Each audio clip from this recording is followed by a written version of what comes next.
Hello दोस्तों, कैसे हो आप? आई होप सब अच्छे होंगे। दोस्तों आज जो बात करेंगे इंडिया वर्सेस ऑस्ट्रेलिया के बीच में जो सेकंड ओडीआई होने वाला है उसकी क्या पिच रिपोर्ट रहने वाली है, डिटेल में उस पर बात की जाएगी दोस्तों। ठीक है, देखो अगर आप पिच रिपोर्ट ध्यान से समझ लेते हो तो आपके जीतने के जो चांसेस है वो काफी ज्यादा बढ़ जाते हैं। चाहे आप हेड टू हेड खेलो, चाहे आप स्मॉल लीग खेलो, और ग्रैंड लीग में तो फर्स्ट रैंक पर आना आपके लिए लक भी बहुत जरूरी है। उसमें आप चाहे जितने मर्जी स्टैट्स देख लो, चाहे जितनी मर्जी पिच रिपोर्ट देख लो, उसमें आपको अगर फर्स्ट रैंक चाहिए तो उसमें आपका लक भी होना बहुत जरूरी है। ठीक है, ये मैं बात आपको पहले क्लियर कर देता हूं। अगर आप इसलिए वीडियो देखते हो कि भाई हम वीडियो देखकर फर्स्ट रैंक पर आ जाएंगे तो आप बहुत गलत समझ रहे हो, क्योंकि फर्स्ट रैंक पर आना ग्रैंड लीग में आपका लक होना बहुत जरूरी है। लगभग आपका 99% आपका लक चाहिए, जिसमें 1% आपकी मेहनत होगी। वो 1% जो मेहनत जोड़ी जाएगी वो होगी आप पिच रिपोर्ट देखते हो, या आप स्टैट्स देखते हो, या कुछ भी आप करते हो। ठीक है, पर लक आपके पास होना बहुत जरूरी है, क्योंकि देखो 1 करोड़ से ज्यादा टीमें लगती हैं। 1 करोड़ से ज्यादा, 1 करोड़ 35 लाख, 1 करोड़ 50 लाख, इस तरह से कुछ टीमें होती हैं। उसमें आप इतने भाग्यशाली हो कि एक रैंक पर आप आ जाओगे, या आप इतने माइंडेड हो कि एक आप अपना दिमाग लगाते हो और 1 करोड़ विन कर जाते हो। जो सच्चाई है उसको कबूल करना सीखो। ठीक है ना। बाकी head to head small league में आप 50-50 के रेशियो से आराम से विन कर सकते हो दोस्तों। ठीक है, और ग्रैंड लीग में भी अगर आप 1 करोड़ के लिए जा रहे हो तो आप कोशिश करो कि टॉप 100 में आने की, उससे आपको काफी कॉन्फिडेंस मिलेगा, या 1000 में आने की। ठीक है, और जो कल जो मैच हुआ है जो है उसका था आपका न्यूजीलैंड और बांग्लादेश का, उसमें सोडी ने देखो कितना अच्छा किया है, और लगभग 5000 का रैंक था मेरा। ठीक है ना, 5000 का। तो ऐसा तो नहीं है कि भाई मैं ये सोच कर टीम बनाता हूं कि ये एक पर आना बहुत टफ होता है। ठीक है ना, लगभग चांसेस आपको पता होते हैं कितने होते हैं। तो दोस्तों इस वीडियो में बात करेंगे पिच रिपोर्ट कैसे है। आपने काफी वीडियो में देख ही लिया होगा कि पिच के बारे में बताया जा रहा है कि पिच बल्लेबाजों के लिए स्वर्ग मानी जाती है, पिच छोटी है, क्या है। तो आइए ध्यान से समझते हैं और पूरे डिटेल के साथ समझते हैं कि क्या क्या हो सकता है। ठीक है, इंदौर के होलकर स्टेडियम की पिच बल्लेबाजों के लिए स्वर्ग मानी जाती है। ठीक है, पहला पॉइंट तो ये आपका। मैदान छोटा होने की वजह से खूब छक्के चौके भी लगते हैं। ठीक है भाई, छोटा मैदान है तो छक्के चौके तो लगेंगे।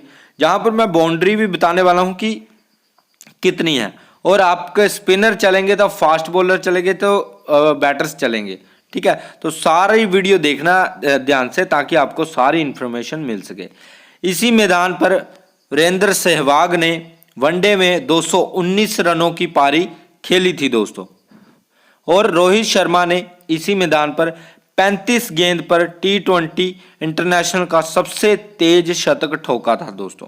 ठीक है ना, तो जहां पर देखो वीरेंद्र सहवाग ने 219 रन की पारी खेली थी इसी पिच पर, रोहित शर्मा ने T20 में 35 गेंदों पे शतक ठोक दिया था। जहां पर हालांकि ये दोनों तो नहीं खेल रहे, ठीक है, पर फिर भी जहां पर एक हमें बात नोटिस करने वाली निकलती है कि शुभमन गिल तो है ना, शुभमन गिल है, केएल राहुल है, ईशान किशन है, आपके ऋतुराज गायकवाड़ है, डेविड वार्नर है, स्टीवन स्मिथ है, मार्कस लवशंगने है, आपके मिचेल मार्श है। तो ये ऐसे प्लेयर हैं जो मतलब काबिलियत रखते हैं 100 एक शतक लगाने की, 150 150 करने की, जहां पर क्षमता रखते हैं दोस्तों। ठीक है, तो वनडे में इस मैदान का सबसे बड़ा स्कोर है 418 रन का दोस्तों। ठीक है, 418 रन का जहां पर स्कोर है। नेक्स्ट बात करेंगे दोस्तों, इस मैदान पर भारतीय टीम ने 2006 में अपना मैच खेला था, तब इंग्लैंड ने 7 विकेट से जीत मिली थी। ठीक है, तब से भारत जहां कुल 6 वनडे खेल चुका है और सभी में जीत मिली है। 2017 में जहां भारत और ऑस्ट्रेलिया का भी वनडे मुकाबला हुआ था, उसमें टीम इंडिया को 5 विकेट से जीत मिली थी। रोहित शर्मा के साथ अजिंक्य रहाणे और हार्दिक पांड्या ने अर्धशतक लगाए थे। देखो भाई, एक ही टीम में 3 प्लेयरों ने अर्धशतक लगाए थे, मतलब रोहित शर्मा ने 60-65 रन की पारी खेली, अजिंक्य रहाणे ने 70 रन की पारी खेली और आपके हार्दिक पांड्या ने 50 रन की पारी खेली। मतलब अगर 3 बैट्समैन किसी मैच में अर्धशतक लगा रहे हैं, 60-70 रन मार रहे हैं, तो इसका मतलब है बैटिंग तो अच्छी खासी हो जाती है। हालांकि ना रोहित शर्मा खेलेंगे, ना हार्दिक पांड्या खेलेंगे, ना अजिंक्य रहाणे खेलेंगे, पर दूसरी बात यह है कि और तो खेल रहे हैं जैसे ऋतुराज गायकवाड़ और शुभमन गिल ने तो जहां पर भाई शतक लगाया हुआ है। शुभमन गिल ने जहां पर शतकीय पारी खेली हुई है, तो शुभमन गिल भी इस मैच में इंपॉर्टेंट रहने वाले हैं।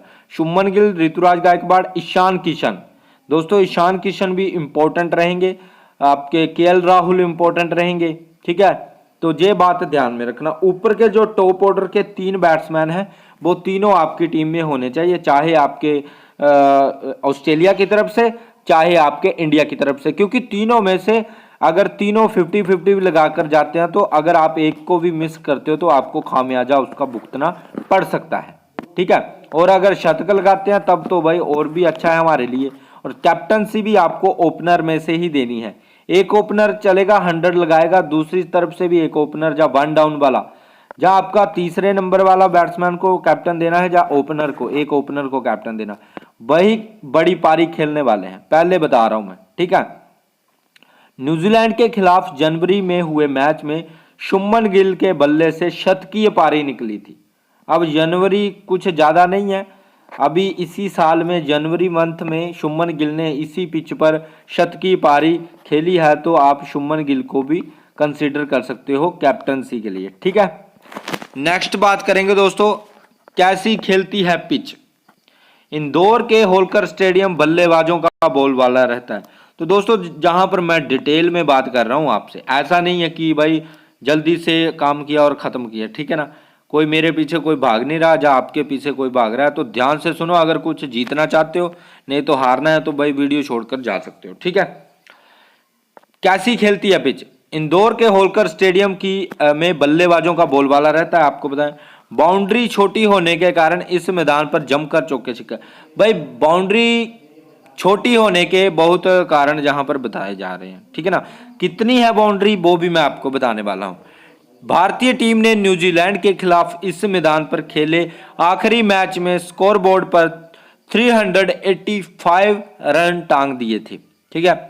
कप्तान रोहित शर्मा, शुभमन गिल ने उस मुकाबले में जोरदार शतक ठोका था। हालांकि मैच के दिन बादल छाए रहने की भी उम्मीद है, तो ऐसे में तेज गेंदबाजों को भी पिच से कुछ मदद मिल सकती है, ज्यादा मदद नहीं मिलेगी, कुछ मदद, ठीक है।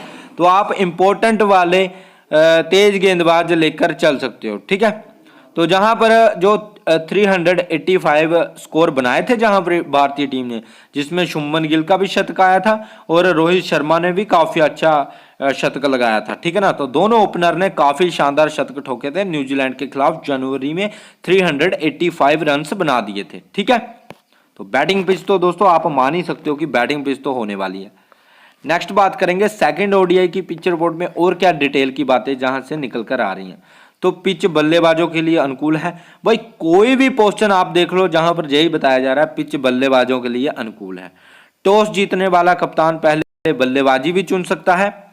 मौसम की बात करें तो मोहाली के मुकाबले जहां मौसम दोपहर में भी अच्छा रह सकता है, यानी अधिक गर्मी नहीं होगी। बल्लेबाजों को शुरुआती ओवर्स में फायदा मिल सकता है, मिडल ऑर्डर्स में स्पिनर को मदद मिल सकती है, ठीक है। तेज गेंदबाजों के लिए जहां चुनौती रहने वाली है, पहले बल्लेबाजी करने वाली टीम को चाहिए जहां पर 325 या 350 रन कम से कम बोर्ड पे लगाए जाएं, ताकि दूसरी बल्लेबाजी करने वाली टीम दबाव बन सके। 300 रन का लक्ष्य हासिल करना ज्यादा कठिन नहीं होगा। तो दोस्तों समझ सकते हो आप, 300 रन का लक्ष्य जहां पर बहुत आम सी बात होगी, ठीक है ना। लगभग 350 या 320 या 325 का स्कोर करना पड़ेगा, चाहे इंडिया पहले बैटिंग करे या ऑस्ट्रेलिया पहले बैटिंग करे। 300 का लक्ष्य जहां पर बहुत आसानी से चेज भी किया जा सकता है, और जहां पर टीम इंडिया ने 293 लगभग 300 के लगभग स्कोर को चेज भी किया गया है, ठीक है। तो इस बात को नोटिस करते रहना, जो मैं बातें आपको बता रहा हूं दोस्तों, ठीक है। भारत में होलकर में अब तक एक भी वनडे मैच नहीं हारा है।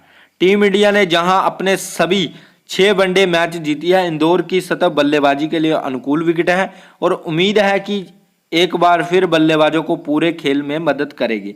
तेज गेंदबाजों को शुरुआत में बहुत कम मदद मिलती है और स्पिनर को इस ट्रैक पर भी विकेट के लिए कड़ी मेहनत करनी होगी।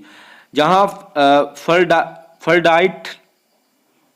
लाइट में बल्लेबाजी करना थोड़ा आसान है, गेंद बल्ले पर आसानी से आती है। ऐसे में जहां कप्तान टॉस जीतकर पहले गेंदबाजी करना भी पसंद कर सकते हैं। ठीक है, नेक्स्ट बात करेंगे दोस्तों। शुरुआत के 10 ओवर में तेज गेंदबाज थोड़ा परेशान कर सकते हैं। तेज गेंदबाजों के लिए ये बॉलिंग पर बात हो रही है, अब ध्यान से सुन लेना कि बॉलिंग कौन सी उठानी है। तेज गेंदबाजों के लिए इस पिच पर अच्छा उछाल व स्विंग है। इस मैदान पर रन अब तक कुल, देखो दोस्तों, इस मैदान पर अब तक कुल 68 बल्लेबाज आउट हुए हैं। ठीक है, 68 बल्लेबाज इस ग्राउंड पर आउट हुए हैं, जिसमें से 41 विकेट, मतलब 41 विकेट किसने लिए हैं? तेज गेंदबाजों ने, जबकि स्पिनरों ने जहां पर 27 विकेटें ली है। मतलब कहीं ना कहीं फास्ट गेंदबाज थोड़ी विकेटें निकालते हुए नजर आ रहे हैं, चाहे शुरुआत में चाहे डेथ में। पर रन्स भी काफी अच्छे बन रहे हैं, रन्स बनकर ही बैट्समैन आउट हो रहा है। जैसे 50 रन किसी बैट्समैन ने लिए और उसके बाद विकेट गई, दूसरे ने लगभग 100 का शतक लगाया, उसके बाद फास्ट बॉलर विकेट ले गया, फिर डेथ में दो विकेटें डेथ में ले गए विकेट, ऐसे हो सकता है। ठीक है ना। इस मैदान पर सबसे सफल चेज करने वाली टीम भारत है। साल 2017 में ऑस्ट्रेलिया ने एक वनडे में पहले बल्लेबाजी करते हुए 293 रन 6 विकेट के पर बनाए थे और भारत ने जहां पर 294 रन बनाकर इस मैच को जीत लिया था, जिसमें 7 विकेट फास्ट गेंदबाजी ने लिए थे, 2 विकेट पैट कमिंस ने लिए थे, 2 विकेट आपके जहां से मोहम्मद शमी और बुमराह वगैरह ने लिए थे। इस बात का याद रखना। ठीक है, कुल 6 वनडे हुए हैं इस पिच पर। पहले बल्लेबाजी करने ने 4 जीते हैं, पहले गेंदबाजी करने ने 2 जीते हैं। ठीक है, इंदौर स्टेडियम में पहली पारी बल्लेबाजी औसतन स्कोर 320 है भाई, औसतन स्कोर 320 है, जबकि दूसरी पारी का औसतन स्कोर है 267। इस मैदान पर खेले गए ज्यादातर मैच हाई स्कोरिंग रहे हैं। ठीक है, पहले पारी का औसतन स्कोर 320, दूसरी का 267, 267। दोस्तों बाउंड्री की अगर बात की जाए, होलकर स्टेडियम की बाउंड्री कितनी है, तो होलकर स्टेडियम इंदौर की अगर बाउंड्री की बात करें तो हमें स्टेडियम की 70 मीटर की बाउंड्री देखने को मिलती है। इस स्टेडियम की सबसे बड़ी बाउंड्री 64 मीटर की है, वहीं इस स्टेडियम की सबसे बड़ी बाउंड्री 82 की है। तो भाई 70 मीटर की बाउंड्री कितनी होती है आप खुद ही अंदाजा लगा सकते हो, कुछ ज़्यादा बड़ी बाउंड्री नहीं है। और छोटी तो भाई 64 की है। अगर 64 की साइड गेंद जाती है तो सीधा फिर चौका लगेगा या छक्का लगेगा, ये बात ध्यान में रखना। 64 की बाउंड्री कुछ भी नहीं होती, तभी तो जहां पर इतना स्कोर बन रहा है। ठीक है, होलकर क्रिकेट स्टेडियम में हमें गेंदबाजों को कोई भी सपोर्ट मिलता हुआ नजर नहीं आता दिख रहा, लेकिन शुरुआत में जहां पर तेज गेंदबाज अच्छी लाइन और लेंथ में गेंदबाजी करते हैं तो उन्हें विकेट मिल सकता है। लेकिन स्पिनर गेंदबाजों के लिए जहां कोई भी सपोर्ट, मतलब दोनों को उतना सपोर्ट नहीं है जितना मिलना चाहिए। जहां तक, क्योंकि बाउंड्री छोटी होने के कारण स्पिनर को हेल्प कब मिलती है, जहां तो पिच उनको टर्न दे, जहां उनको अच्छी ग्रिप मिले। ठीक है ना, ये दोनों नहीं है। जहां तो बाउंड्री बड़ी होनी चाहिए, जिसके कारण अगर बल्लेबाज शॉट लगाता है तो अगर अच्छे से कनेक्ट नहीं कर पाता स्पिनर के शॉट को तो भाई वो ऊंचा चला जाता है और वो बाउंड्री के पार नहीं जाता, सीधा कैच आउट हो जाता है, तब जाकर स्पिनर को विकेट मिलती है दोस्तों। ठीक है, तो इस बात का ध्यान में रखना। तो दोस्तों आइए चलते हैं ड्रीम 11 पर, किस तरह से टीम बनानी है, क्या करना है, समझते हैं किसको कैप्टन देना है, कि कौन सा ओपनर चल सकता है इस मैच में। तो दोनों साइड से जहां पर जानते हैं, तो आइए चलते हैं ड्रीम 11 पर। तो दोस्तों जहां पर केएल राहुल आपको देखने को मिलेंगे, ईशान किशन। देखो ओपनिंग जोड़ी की अगर बात की जाए तो इंडिया की तरफ से शुभमन गिल और आपके जहां से ऋतुराज गायकवाड़, ये दोनों ओपनिंग करने वाले हैं। ठीक है ना, तो आप इन दोनों को लेकर चल सकते हो क्योंकि अच्छी बैटिंग कर रहे हैं। पर इनमें से शतक कौन लगाएगा ये सबसे इंपॉर्टेंट है। देखो पिछले मैच में अगर बात की जाए तो ऋतुराज गायकवाड़ भी काफी अच्छी फॉर्म में दिखे हैं, शुभमन गिल भी काफी अच्छी फॉर्म में दिखे हैं। तो अगर चाहो तो आप इनको इन दोनों में से कैप्टनसी किसी को भी दे सकते हो। ठीक है ना। बाकी आपका लक डिसाइड करेगा, पर चांसेस दोनों के हैं चलने के। जैसे बोलते हैं ना आप की फर्स्ट विकेट के लिए 150 की पार्टनरशिप हुई, ठीक है ना, तो उस तरह से जहां पर पार्टनरशिप भी हो सकती है। पर गिल को जहां पर आप कैप्टनसी लेकर जा सकते हो, क्योंकि जहां पर इन्होंने एक शतक भी लगाया हुआ है, ऋतुराज गायकवाड़ भी जहां पर अच्छा करके जा सकते हैं, पर फिर भी गिल को भी आप कैप्टनसी जहां पर दे सकते हो। या फिर आप वन डाउन वाले खिलाड़ी को भी कैप्टनसी लेकर चल सकते हो। जैसे वन डाउन पर आपके श्रेयस अय्यर या फिर ईशान किशन को आप कैप्टनसी दे सकते हो, पर ये थोड़ा ज़्यादा रिस्की हो जाएगा। जो ईशान किशन रहेगा वो ज़्यादा रिस्की रहेगा कैप्टन। पर भाई अगर मेगा ग्रैंड लीग खेल रहे हो फिर तो आपके लिए रिस्क लेना ही पड़ेगा बड़ा से बड़ा। तो एज ए टीम में भी ट्राई कर सकते हो, अगर कैप्टन नहीं देना है तो एज ए टीम में ट्राई तो कर ही सकते हो ईशान किशन को, ठीक है। जहां से जो आप ईशान किशन, केएल राहुल, ये जो 4 बैट्समैन हैं, जहां से मैं आपको बता दूं ये जो 4 बैट्समैन हैं ये मेरी टीम में रहेंगे, ठीक है। नेक्स्ट बात करेंगे ऑस्ट्रेलिया की तरफ से। तो ऑस्ट्रेलिया की तरफ से दोस्तों जहां पर मैं मार्श 45% लोग लेकर जा रहे हैं, जहां से डेविड वार्नर और स्टीवन स्मिथ, ठीक है। स्टीवन स्मिथ ये जो मेरा है ऊपर का रहने वाला है, ठीक है ना, विकेट कीपिंग में और आपका बैटिंग में, ठीक है। नेक्स्ट बात करेंगे जडेजा मैक्सवेल, अगर खेलते हैं तो जरूर ट्राई कर लूंगा, अगर मैक्सवेल आते हैं तो जरूर मैं ट्राई करूंगा, ठीक है। स्टोइनिस को ट्राई करना चाहो तो करके चल सकते हो, ठीक है। बैटिंग अच्छी कर सकता है, नीचे बैटिंग करने आएगा तो अच्छी बैटिंग करके जा सकता है। और जहां से अगर जडेजा को ट्राई करना चाहो तो जडेजा को ट्राई कर सकते हो, ठीक है। बॉलिंग की बात करें, बुमराह, पैट कमिंस या फिर आप शमी, पैट कमिंस और एडम जांपा, इन तीनों को लेकर जा सकते हो। तो बैटिंग ऊपर से लेकर चल सकते हो स्टीवन स्मिथ, मार्श, और जहां पर मैंने 2 रिस्क रखे हैं टीम में, एक तो हमारे यहाँ मिचेल मार्श और दूसरे हमारे ईशान किशन, ठीक है। कैप्टनसी की अगर देखो टीम आपको मैंने पिच आपको बता दी है किस तरह से पिच जा सकती है। बाकी अगर आपको जो वो करना है कि भाई मुझे सब कुछ तो पता है, स्टैट्स देख लिया आपने, रिकॉर्ड देख लिया, सब कुछ देख लिया, अब आपको डिसाइड ये करना है कि टीम किस तरह से बना सकते। देखो नीचे अगर बैटिंग की बात की जाए तो मार्कस लबुशंगने भी है, फिर आपको ऊपर से ड्रॉप करना पड़ेगा मिचेल मार्श को, तब आप लबुशंगने को ट्राई कर सकते हो। फिर आपका एक और रिस्क आ जाएगा, अगर जहां से जोश इंग्लिश को ट्राई करना चाहते हो तो जोश इंग्लिश को आप ट्राई करके चल सकते हो, ठीक है। और आप जहां से अगर बात की जाए तो ऑलराउंडर सेक्शन से किसी को ट्राई करना चाहो तो वो आपके एक मैक्सवेल हैं, ठीक है। आपके जहां से मैक्सवेल हैं, जहां से मैं बता देता हूं, आपके मैक्सवेल जो बैटिंग अच्छी कर लेते हैं, इसलिए आप ट्राई कर सकते हो। छोटी बाउंड्री में मैक्सवेल शतक तक भी लगा सकते हैं, ठीक है ना। तो इंपॉर्टेंट रहेंगे, 13% सिलेक्शन है, अगर खेलते हैं तो मेरी टीम में जरूर रहेंगे, ठीक है। और जहां से स्टोइनिस है, अच्छा करके जा सकते हैं स्टोइनिस भी। और आपके हैं जडेजा, देखो जडेजा है, मैक्सवेल है, स्टोइनिस है, तीनों में से अगर तीनों खेलते हैं तो भाई मेरी टीम में मैक्सवेल रहेंगे, ठीक है। और अगर 2 खेलते हैं जैसे स्टोइनिस और जडेजा, तो दोनों में से मैं स्टोइनिस या जडेजा दोनों में से एक को लेकर चल सकता हूं। स्टोइनिस मेरी टीम में रह सकते हैं, ठीक है, क्योंकि हेल्प तो वैसे भी नहीं है उतनी स्पिनर को, पर फिर भी आप जडेजा को लेना चाहो तो जडेजा को भी ले सकते हो, क्योंकि जडेजा भी बैटिंग अच्छी खासी कर ही लेते हैं, ठीक है। तो जहां से आप फिलहाल के लिए स्टोइनिस को ट्राई कर रहा हूं, ठीक है। आप चाहो तो जहां से स्टोइनिस को ड्रॉप करके आप जडेजा के साथ जा सकते हो, जहां फिर बैट्समैन ऊपर से मार्कस लबुशंगने या स्टीवन स्मिथ दोनों में से एक को आउट करके ईशान किशन को ट्राई कर सकते हो। मतलब बैटर्स को पूरी तरह से मैंने लिया है और बॉलिंग को सिर्फ मैंने मेन खिलाड़ी लिए हुए हैं, एडम जांपा, स्टोइनिस और पैट कमिंस, शामी।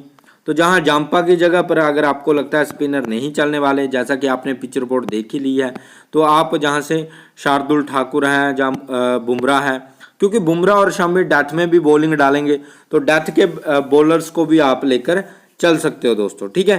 तो इस तरह से भी आप ट्राई करके चल सकते हो।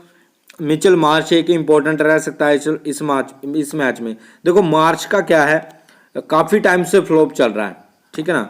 अगर आपने 10 मैचों का रिकॉर्ड देखना है, ओडीआई के 10 मैचों का, तो दूसरे चैनल पर वीडियो आने वाली है, तो आपको उसमें पता चल जाएगा। शुभमन गिल, आपका मिचेल मार्श, मतलब मार्कस लबुशंग ने, इन्होंने लास्ट 10 मैचों में किस तरह की परफॉर्मेंस निकाली है, ठीक है ना। तो उसमें मैं आपको बता दूंगा कि किस तरह से इनका रिकॉर्ड है 10 मैचों का। अगर दोस्तों कैप्टनसी की बात की जाए तो इस मैच में गिल एक इंपॉर्टेंट पिक है कैप्टनसी के लिए, ऋतुराज गायकवाड़ एक इंपॉर्टेंट पिक है कैप्टनसी के लिए, ठीक है। मिचेल मार्श एक इंपॉर्टेंट पिक है दोस्तों इस मैच में कैप्टनसी के लिए, पर रिस्क है, यहाँ से मैं आपको बताऊं, अगर मिचेल मार्श का रिस्क है, पर इस मैच में कैप्टनसी के लिए बेस्ट पिक बन सकता है मिचेल मार्श, बड़ी पारी खेल सकता है, ठीक है। बाकी आप ईशान किशन को कंसीडर कर सकते हो और 22 कैप्टनसी मिचेल मार्श को ट्राई कर सकते हो, या मिचेल मार्श को कैप्टनसी और 22 कैप्टनसी जहां पर शुभमन गिल को ट्राई कर सकते हो, जहां से ईशान किशन को ट्राई कर सकते हो।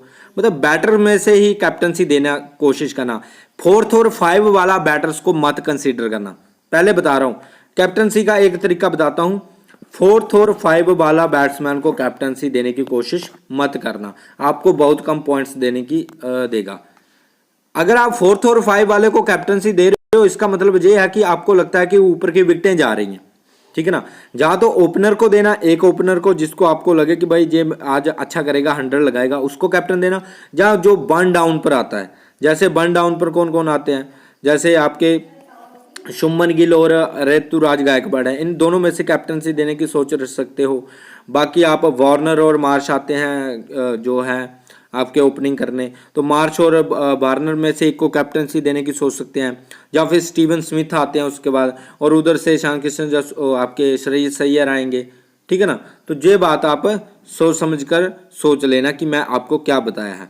या तो वैसे तो मैं ओपनर को ही कंसीडर करूंगा, या तो आप ऑस्ट्रेलिया का एक ओपनर कैप्टन देना या फिर इंडिया का एक ओपनर कैप्टन देना, ठीक है। और 22 कैप्टनसी आप खुद से भी दे सकते हो, 1 डाउन वाला या 4th वाला कैप्टनसी ओपनर में से ही देना, क्योंकि दोनों साइड से शतक आने की काफ़ी ज़्यादा चांसेस रहेंगे दोस्तों, ठीक है। तो अगर वीडियो अच्छी लगी है तो वीडियो को लाइक कर देना, चैनल को सब्सक्राइब भी कर लेना। मिलते हैं नेक्स्ट वीडियो में, बाय गाइस, टेक केयर।